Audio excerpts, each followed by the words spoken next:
Greetings, YouTubers. It's me, Wayman29. Have to keep it down. My wifey's still sleeping.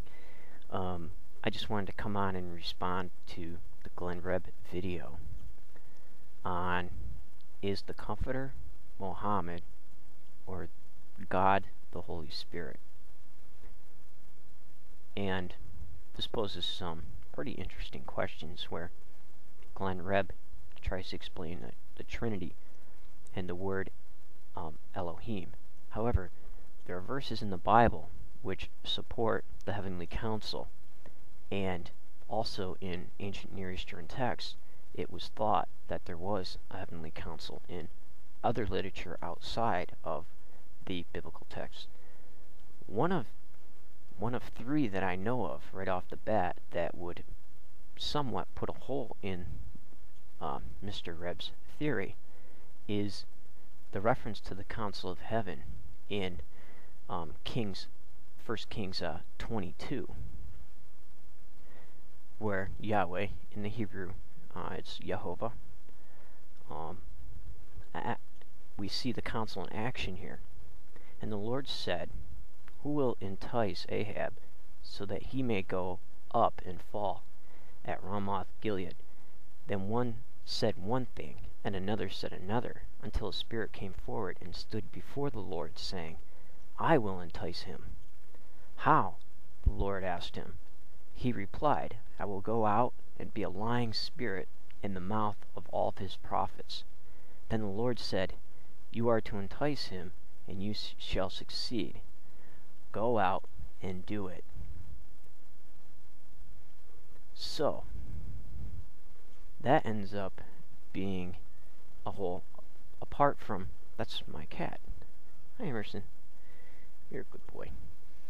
That ends up being proof that the heavenly council exists in literature. Also, you have the first part of Job where, the literature in the first part of Job where the wager is taking place is also the proceedings of the heavenly council. And another one where Yahweh addresses the heavenly council in Psalms 82, where he chastises the gods for doing deeds that weren't all that ethical and threatens to make them mortals, is also another example of proof of the heavenly council.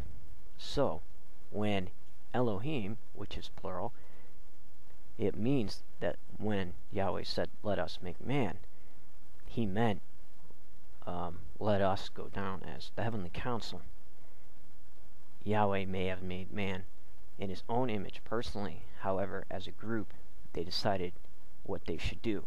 Just like when removing man from the garden, they say, "Let us remove man from the garden, lest he eat the tree of life and be as one of us." So, in that light, it kind of sheds a different view on the whole idea of the Trinity. And this is what I can't understand. Bazillions of books have been written on the Trinity, trying to explain it in an acceptable manner on why Christianity appears to other religions, such as Judaism and Islam, to be explains away the idea when it's very much has a lot of implications of being polytheistic. 3 in 1, yes, you can have all the family members, and there's still one family. Same thing if you use the word council in there. You could have many council members. They just have different roles, just like the Satan did. The Satan, or the accuser in the Old Testament, ends up being one of those roles. So, let's just go down and look at Psalms 82, just for the fun. 82. Gotta wait. I'm on the slow computer. My wife is in the other room, sleeping.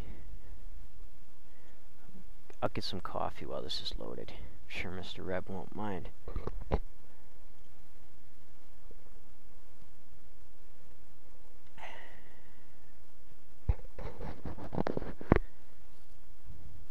pardon me, my Hebrew isn't all that fluent.